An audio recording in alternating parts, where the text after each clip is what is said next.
Yes, good evening, guys. How are you all?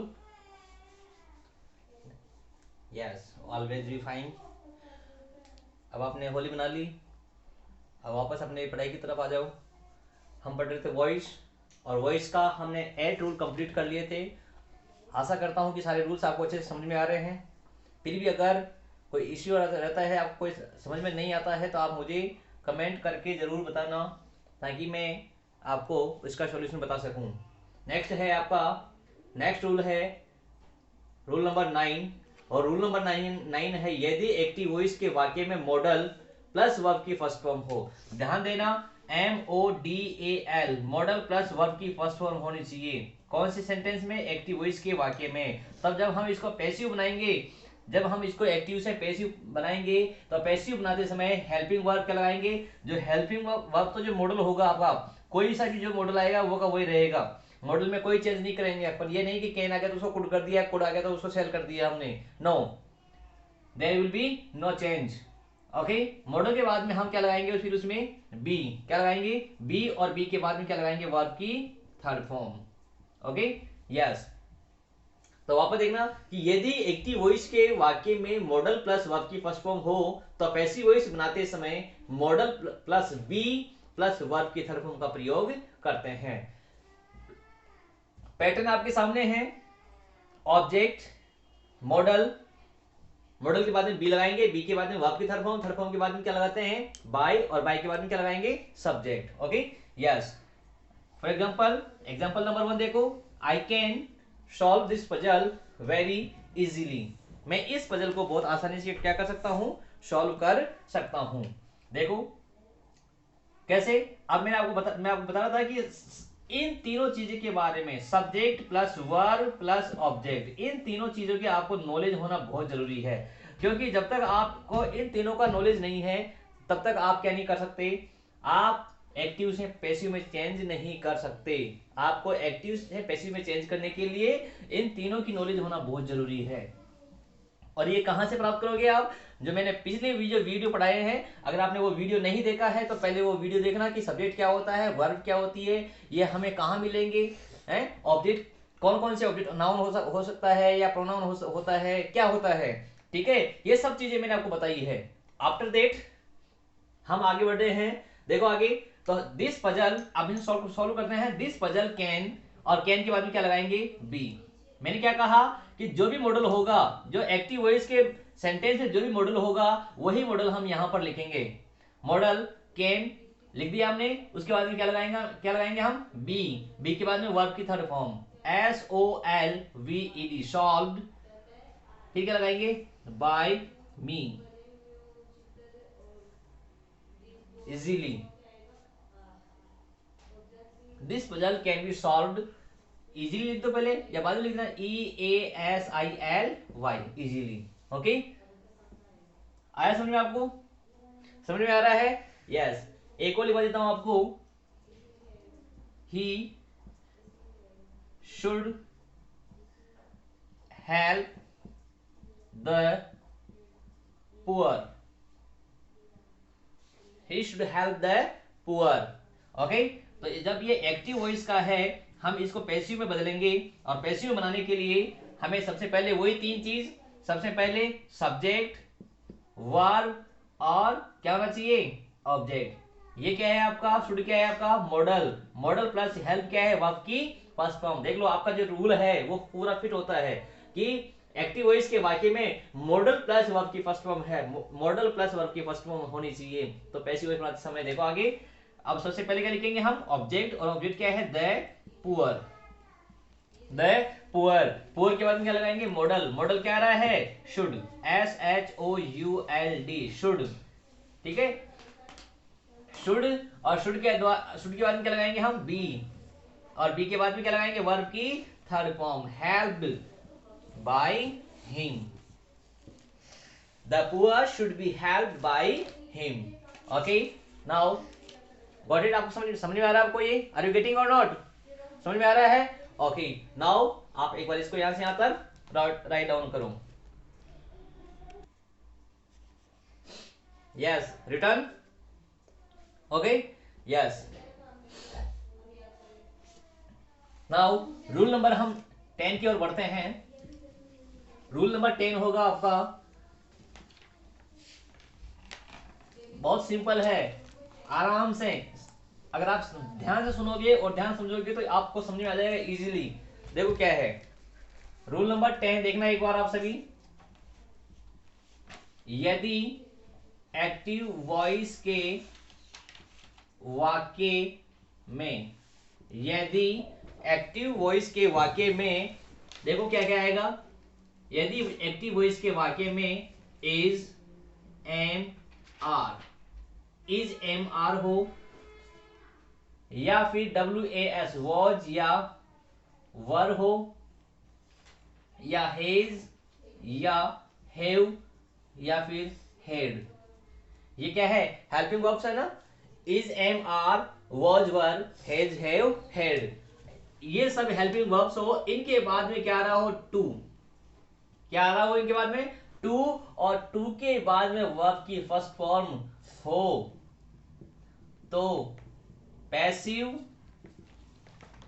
Voice बनाते समय, passive voice बनाते समय हेल्पिंग वर्ब, पैसिव वॉइस बनाते समय हेल्पिंग वर्ब अगर इज एम आर है तो इन तीनों में से लिखेंगे, अगर वोज या वर में से है तो वोज या वर में से लगाएंगे, हेज या हेव अगर इन दोनों में से है तो इन दोनों में से लगाएंगे, या फिर अगर हेड है तो हेड का हेड रहेगा। ध्यान देना, यदि एक्टिव वॉइस के वाक्य में is am are was were has have had plus verb, had plus to plus verb की फर्स्ट फॉर्म हो, तो पैसिव वॉइस बनाते समय हेल्पिंग वर्ब अगर इन तीनों में से है तो इन तीनों में से लगाएंगे, इज एम आर में से, वॉज वर है तो वॉज वर में से लगाएंगे, हेज हैव दोनों में से एक है तो इन दोनों में से लगाएंगे, अगर हेड होती है तो हेड का हेड ही रहता है। आगे प्लस, अब देखो प्लस टू लगाएंगे, टू के बाद में क्या है इसमें वर्ब की फर्स्ट फॉर्म है, जबकि हम पैसिव में वर्ब की थर्ड फॉर्म का यूज करते हैं, तो इनके बीच में क्या लगाएंगे हम बी प्लस वर्ब की थर्ड फॉर्म का प्रयोग करते हैं। ध्यान देना, हमने कुछ नहीं लगाया, केवल ये पूरा ऐसा ऐसा लिखा है, केवल हमने किसका यूज किया है टू के बाद में बी का यूज किया है, तो थर्ड फॉर्म का प्रयोग करते हैं। ध्यान देना आप सभी। तो इसका जो पैटर्न है, इसका जो पैटर्न है मैं शॉर्ट में लिखूंगा। सबसे पहले ऑब्जेक्ट, ऑब्जेक्ट के बाद में हेल्पिंग वर्ब, हेल्पिंग वर्ब के बाद में टू, टू के बाद में बी, और बी के बाद में वर्ब की थर्ड फॉर्म, थर्ड फॉर्म के बाद में बाय, और बाय के बाद में आपका सब्जेक्ट। ये आपका क्या बन जाता है पैटर्न बन जाता है। अब ध्यान देना सभी, पैटर्न के बाद में मैं हमेशा एग्जांपल देता हूं, और एग्जांपल नंबर 1 देखना।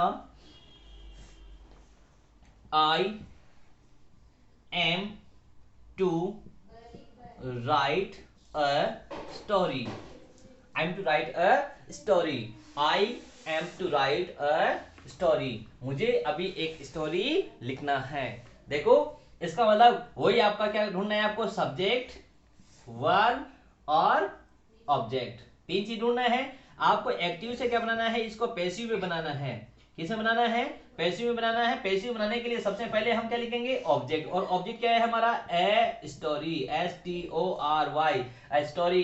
फिर क्या लगाएंगे इज एम आर, देखो हेल्पिंग वर्ब लगाएंगे। अब हेल्पिंग वर्ब में क्या है यहाँ पर एम, एम तो किसके अनुसार किसके लिए आया था आई के लिए, लेकिन यहां पर क्या है स्टोरी है, तो इन तीनों में से आ रहा है तो इन तीनों में से लगाएंगे। इसका मतलब एम किसके लिए आता है आई के लिए। यहाँ पर स्टोरी क्या है सिंगुलर है, स्टोरी क्या है सिंगुलर है, सिंगुलर के साथ में किसका यूज करते हैं हम इज का। स्टोरी इज, टू का टू लिख देंगे, to story is to be, और राइट की third form written, written by, और सब्जेक्ट क्या है आपका आई, तो आएगा ऑब्जेक्टिव केस क्या होगा मी।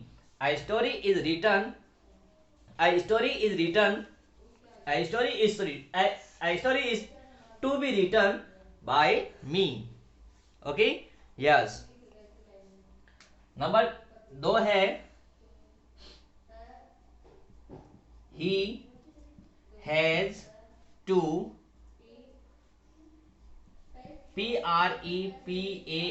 prepare a project, he has to prepare a project. अभी उसको क्या करना है, ही हैज टू उसको करना पड़ता है prepare a project. Active voice का है, आपको इसको पैसिव में बनाना है। सबसे पहले क्या लिखेंगे, यस बोलो, यस। सबसे पहले क्या लिखेंगे हम, ए project, PROJECT, A project, return.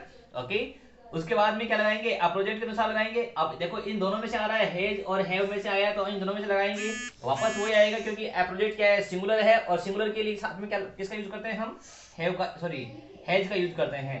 A project has, has के बाद में क्या लगाएंगे, टू, टू के बाद में क्या लगाएंगे, बी, और वर्ब की तरफ हम क्या है, प्रीपेयर्ड, प्रिपेयर्ड।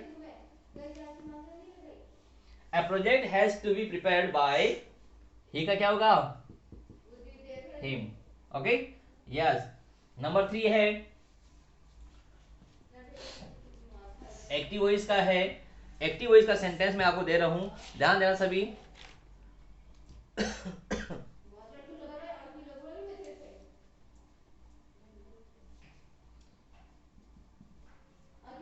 एक वापस से एक सेंटेंस देता हूं, इसको आप सॉल्व करना।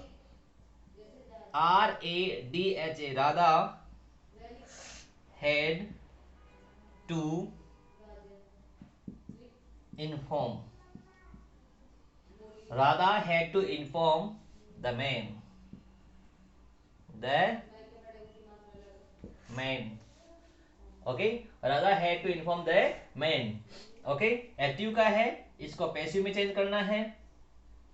ठीक है, सबसे पहले क्या क्या लिखेंगे हम, द मैन, क्या लिखेंगे, द मैन। मैंने कहा था आपको कि अगर हेड आता है तो हेड का हेड ही रहेगा सबके साथ में। The man had to be informed, informed, informed by, informed by, informed by Radha. Okay, got it this one, समझ में आया आपको ये वाला रूल? आपको एक बार फिर से देख लो आप, वेरी इजी है, कुछ नहीं करना है, आपको ध्यान से समझना है बस, और कुछ नहीं करना। देखो, यदि एक्टिव वॉइस के वाक्य में हेल्पिंग वर्ब, हेल्पिंग वर्ब में क्या हो, इज एमआर हो, या वॉज वर्ब हो, या हैज हैव हो, हेड हो, और इन हेल्पिंग वर्ब्स के बाद में क्या हो, टू, टू इंफिनिटिव हो, और टू के साथ में क्या हो, वर्ब की फर्स्ट फॉर्म हो, तो पैसिव वॉइस बनाते समय हेल्पिंग वर्ब अगर इज एम आर, इनमें कंफ्यूज मत हो ना।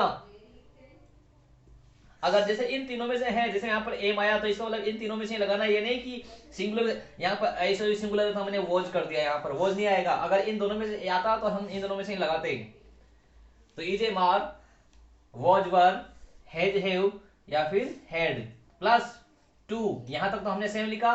टू के बाद में हम क्या लगा देंगे, बी, और बी के बाद में क्या लगाएंगे, वर्ब की थर्ड फॉर्म का प्रयोग करते हैं। पैटर्न आपके सामने है, पैटर्न को अच्छे से समझना आप, और इन 3 एग्जांपल्स को आप इनके एक्टिव से पैसिव में चेंज मत करना। आप पहले ओनली एक्टिव वॉइस वाला सेंटेंस राइट करना,